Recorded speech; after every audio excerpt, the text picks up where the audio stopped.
Okay, welcome back to the deep dive. We're about to plunge into your source material today, and it's a profound one. A scholarly analysis focused on Surah Al-Kahf from the Holy Quran. That's right. Think of this deep dive as our mission to uh, really extract the essential wisdom, the practical guidance from this surah. Hmm. Specifically, how this analysis shows it equips believers to navigate, life's biggest challenges and trials. Yeah, and we want to pull out the most important insights, maybe some surprising ones, Yeah. that the source material brings forward. Exactly. Absolutely. For anyone who may be less familiar, Surah Al-Kahf is the 18th chapter of the Quran. And the analysis tells us it was revealed in Mecca. During a really difficult time, actually. Intense persecution for the early Muslim community. That context is so key, isn't it? It really is. And because of that challenging environment, the Surah adopts this, incredibly rich structure. It uses these intricate narratives. Stories, me. Yeah, stories, narratives, to directly address fundamental human experiences. Things like the trials related to faith, wealth, knowledge, and power. And this analysis really stresses it isn't just ancient history. Not at all. It's presented as a timeless source of guidance, practical guidance, even a kind of spiritual defense. With specific virtues linked to reciting it. We'll definitely dig into those later. Okay, so let's set the scene a bit more then. This Mackey period. Yeah, it was a time when the early believers faced just immense pressure, real hardship, simply for affirming their faith. Right. And the source material points to a very specific event, kind of a catalyst for the revelation of this surah. The ruling tribe in Mecca, the Quraysh, they were looking to discredit Prophet Muhammad, peace be upon him. So they went looking for ammunition, essentially. Pretty much. They consulted Jewish rabbis in Medina who suggested posing 3 particular questions, tests, really. What were the questions? They were specific, designed to challenge his prophethood. They asked about the mysterious young men who vanished into a cave. The people of the cave. Yeah. Shab al-Kahf. Exactly. And about a powerful figure who traveled widely, known as Dul Qarnayn. And the third was about the nature of the Ruh, the spirit. Right. And here's where the analysis highlights something. Well, really powerful, a detail. The prophet, wanting to answer, promised he'd provide the info the next day. But he forgot one crucial phrase. Inshallah. If Allah wills. He forgot to say it. And the consequence, the source details, was pretty significant. A delay. A 15-day delay, no revelation came. Wow. That must have caused immense distress for him. Absolutely. And, predictably, it led to taunts and challenges from the Quraysh. That seems like such a human oversight. Yeah. And the analysis really focuses on this, doesn't it? It does. It wasn't just a simple mistake. It became this incredibly profound teaching moment. Not just for the prophet, but for everyone after. Exactly. The delay powerfully underscored the absolute necessity, the need to acknowledge divine will in absolutely everything. No matter how confident you are. Right. And it emphasized complete reliance on Allah. That concept, tawakkul. And I find it fascinating as the source points out that this story, including what looks like a human error, forgetting inshallah, Yeah. is preserved so openly right there in the divine text. It feels very authentic. It really does. It speaks to the unfiltered nature of the message. Right. No human author trying to smooth over the bumps would likely include that. Right. It turns a personal difficulty into this universal lesson on humility, on dependence on the Creator. So, tying this back to the surah's main purpose, the analysis presents it as a comprehensive guide, a source of protection even. Protection against fitna, trials, tribulations, deceptions, all those things that are just part of worldly life. So it's like a divine strategy guide. You could say that. For navigating the very real challenges the early community faced and, the ones we still face. And the source really emphasizes something here. Recitation is important, yes, but the critical part for getting the practical wisdom is deep contemplation. Tadabbur. engaging with it, not just reading the words. Exactly. You need to internalize the lessons. Okay. And speaking of recitation, the source material talks quite a bit about the spiritual significance, the virtues mentioned in Hadith. Yes, especially reciting it on Friday, Jumu'ah. What are some of those benefits? Well, according to the collections, the source references like Sahih Muslim, Musnad Ahmad, the benefits are immense. The most prominent one highlighted Yeah. is its protective power against the fitna of Dajjal. the Antichrist. Often described as the single greatest trial humanity will face. Right, a massive test. And the analysis is specific about how this protection works, isn't it? Mm-hmm. Often memorizing the first 10 verses. Mm-hmm, or the last 10 in some narrations. That's seen as particularly potent. But the source makes it clear this isn't like a magical charm. No, not passive at all. The analysis describes it as an active spiritual defense. Okay, how does it become active? Explain that. Well, because the Sutta directly confronts those four major trials we mentioned earlier: faith, wealth, knowledge, power. And the analysis points out that Dajjal is depicted as the ultimate embodiment, the most extreme deceptive form of those exact same trials. Ah, okay, I see. So by really engaging with the Surah's stories, you're essentially training your spiritual muscles, your discernment. Exactly. You're building the ability to recognize and resist the kinds of deceptions Dajjal represents. So, like, internalizing the lessons from the stories builds spiritual fortitude. Precisely. For instance, understanding wealth's temporary nature from the story of the two gardens, that directly helps you resist Dajjal's likely temptations with riches and power. Makes sense. Or learning humility about knowledge from the Musa and Al-Qadr story that guards you against falling for someone claiming ultimate absolute knowledge. It's like the Surah builds up your spiritual immune system against that final massive test. That's a great way to put it.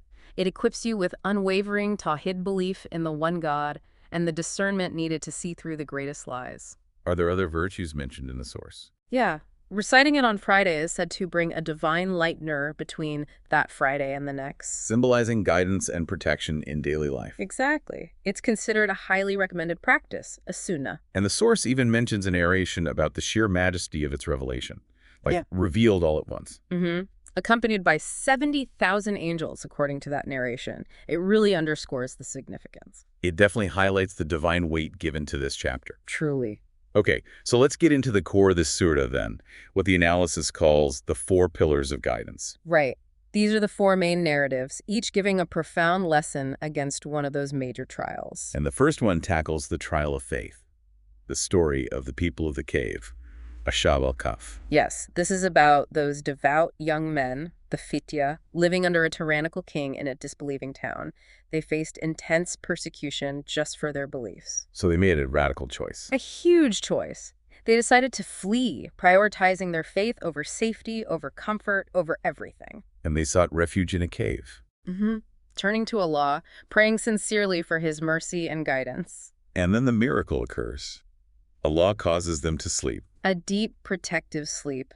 For an astonishing time, 309 lunar years. Which is 300 solar years. Unimaginable. Right, and they eventually woke up, completely unaware, thinking maybe a day had passed or part of a day. So one of them goes back to the city. And finds it completely transformed, the tyrant king gone, the people now monotheists under a righteous ruler. And the reemergence becomes this undeniable proof, right? Proof of Allah's power, proof of resurrection for the people then. Exactly. It resolved a major point of disbelief at the time. And it's interesting, the analysis notes the Quran doesn't fixate on their exact number. Right. It says Allah knows best. Don't get bogged down in minor details. A lesson in itself. So what are the key lessons the analysis pulls from this incredible story? Well, their initial act, just leaving everything, is highlighted as a powerful example of steadfastness, istiqam, sticking to your principles. And Allah's intervention is huge. The sleep, the sun's rays shifting. Mm-hmm. It shows Allah's absolute protection for those who sincerely turn to him and prioritize faith. Their prayer in the cave is also key, isn't it? Showing the power of supplication, asking Allah for help in distress. Definitely. And the analysis specifically links their story to the advice later in the surah about sticking with righteous company. Verse 18.28. Right. Their strength was collective. They supported each other's faith. But maybe the biggest takeaway, as the analysis highlights, is the proof of resurrection. Absolutely crucial. If Allah can make people sleep for centuries and wake them up, bypassing decay, then reviving the dead on Judgment Day is clearly within his power. It directly counters those denials of the hereafter and shows divine power isn't bound by our human ideas of time or biology. A powerful message. Okay, moving to the second pillar, the trial of wealth. Yes, illustrated by the parable of the man with 2 gardens. This story sets up a stark contrast. A rich man, incredibly blessed with abundant gardens. Grapevines, date palms, rivers. And his humble, poor friend who is a believer. The rich man's attitude is the problem here. Exactly. The source emphasizes he became arrogant, ungrateful, boasting constantly not just about wealth, but his kids, his social standing. He attributed it all to himself. And worse, he denied the day of judgment. Even suggested that if there was an afterlife, he'd get something even better there. That's audacious. The analysis calls this a subtle form of shirk, right? Associating partners with Allah. Yes, not by worshiping idols, but by effectively taking credit that belongs only to Allah, claiming his success was purely his own doing. And his friend tries to warn him, remind him of Allah's power, the temporary nature of things. But he doesn't listen, persists in his pride and disbelief. And the consequence. Swift, devastating. Allah destroyed the gardens, wiped them out. Leaving him with nothing but regret. Useless regret over his arrogance. So the core lessons the analysis draws out are pretty clear. First, a stark warning. Wealth should never lead to arrogance. Humility and gratitude are vital. Constantly remembering all blessings are from Allah. And it vividly shows how temporary worldly possessions are. Like that verse the source points to, 18.7, saying, Earth's adornments are just a test. Exactly. And crucially, it teaches prioritizing the hereafter, the akara, over just chasing material things. His downfall was directly linked to denying the akira and deviating from tawhid. Right. So wealth is framed as this major test, a test of your belief in Allah's oneness and the afterlife. You're meant to manage it righteously as a trust from Allah, keeping your eye on the eternal reward. Okay, the third pillar.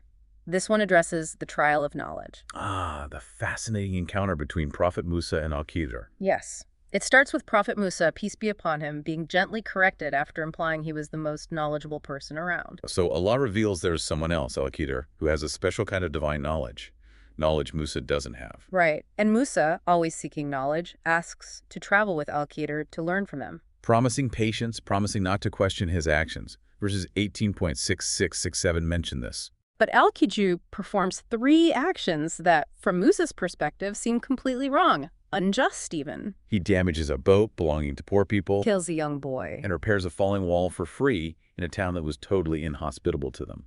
And despite his promise, Musa just can't hold back his questions each time. It's a natural reaction based on what he knows of right and wrong. Only later does Al-Khidr explain the hidden wisdom, the unseen realities behind each action.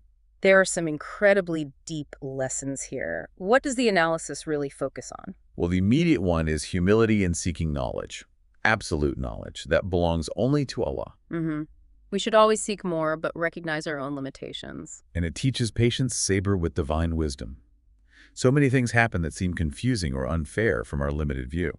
But they're part of a bigger, unseen divine plan. We have to trust Allah's wisdom even when we don't understand. It really underscores the limits of human perception, doesn't it? Yeah. Our knowledge is just finite compared to Allah's infinite wisdom. It calls for submission to divine decree, Qadar. What looks bad might actually have hidden benefits or prevent something worse. Now, Musa's struggle, it seems rooted in his understanding of Sharia, the divine law governing actions we can see. How does the analysis contrast that with Al-Khidr? That's a key point the analysis makes. Al-Khidr actions weren't arbitrary. They were based on specific, divinely given knowledge of future outcomes and hidden realities aspects of Qadar. While Musa was reacting based on the clear rules of Sharia, you don't damage property, you don't kill innocents. Exactly. Al-Khidr was operating based on divine insight into unseen consequences beyond immediate appearances. So the story shows divine wisdom operates on levels we might not grasp just through Sharia. It requires deep patience, trust. And it guards against that intellectual arrogance, questioning God's plan just because we can't see the full picture. Musa's struggle really highlights the need for sober rooted in tawakkul, that complete reliance on Allah's perfect plan. Precisely. Okay, finally, the fourth pillar. The trial of power, represented by Dhul Qarnayn. Right. Dhul Qarnayn is shown as this righteous king. Allah gave him immense power, huge resources, the ability to travel vast distances. And on his travels, he finds a community suffering terribly from Gog and Magog, Yajuj, and Which is they're causing chaos, mischief, so the people plead with him for help. And he agrees to build this massive protective barrier for them. Verses 18.9495 detail this. But what's really striking is his response when they offer payment. He refuses. Says what Allah has given him is better. And he attributes his ability, his strength, to build this huge structure solely to Allah. Complete humility. Even after finishing this incredible feat of engineering, this mighty dam, he doesn't boast. No, he humbly declares it will only stand until Allah's appointed time for it to crumble, 18.98. He recognizes everything worldly is temporary compared to Allah's will. The lessons here feel like a blueprint for ethical leadership. Definitely. Power and influence are shown as a divine trust, an amana, not for personal gain, but to be used justly for the greater good. A huge contrast to other rulers, like Pharaoh. And despite having all that power, Dhul Qarnayn embodies sincerity, ikhlas, and profound humility, always pointing back to Allah. It's a clear warning against the arrogance that often comes with authority. And his statement about the barrier only lasting until Allah wills, it reinforces the ultimate truth. Allah is in control, no matter how strong humans think they are. All our efforts are temporary. So the analysis frames his story as this model. Seek justice, refuse personal gain, attribute power to Allah. True authority is service. Service to Allah and creation. And the real measure isn't worldly success, but sincerity and accountability to God. A powerful reminder that earthly power fades, but Allah's sovereignty is absolute. Okay, so bringing all four pillars together, Surah Al-Kahf really emerges from this analysis as just an indispensable guide. Providing divine strategies for navigating these core human trials. Faith, wealth, knowledge, power. And the combined weight of these stories hammers home those fundamental principles, right? Absolutely. Unwavering tawheed, complete tawakkul, deep humility, steadfast sabr, patience, and that constant awareness of accountability to the divine. And the analysis keeps circling back to this. True success, true protection, lies in sticking to this guidance and focusing on the hereafter. And remember that Inshallah incident. And the virtues of recitation. Yeah. The way the surah was revealed, the practices recommended, they highlight its role not just as instruction, but as that proactive spiritual defense we talked about. Equipping believers with discernment, that light. Exactly. It's not just about getting protection. It's about actively building the inner strength, the clarity to withstand the tests when they come. So, in essence, Surah Al-Kahf acts like a spiritual compass. Guiding believers towards a balanced, righteous life, rooted in piety, justice, submission to Allah. Its lessons feel incredibly timeless for keeping your faith, your integrity intact in a challenging world. It really offers solace, clarity, strength, divine strategies for the most fundamental trials we all face. And given that the analysis makes that really compelling point, that Dajjal embodies the extreme forms of these very trials. Faith, wealth, knowledge, power. Yes. It leaves us with a crucial question for you, the listener, to really think about. What does it mean to truly internalize these profound lessons today, right now? How do they apply to navigating the deceptions, the challenges in your own life? Even the ones that seem small or mundane compared to, an end times figure like Dajjal. How does this deep dive, this analysis of the surah, maybe change how you approach your personal struggles with belief, your relationship with money and possessions, your pursuit of learning, or how you use whatever influence or power you have? Yeah, how does it shift your perspective on those everyday trials? Something to definitely dwell on as you go about your week.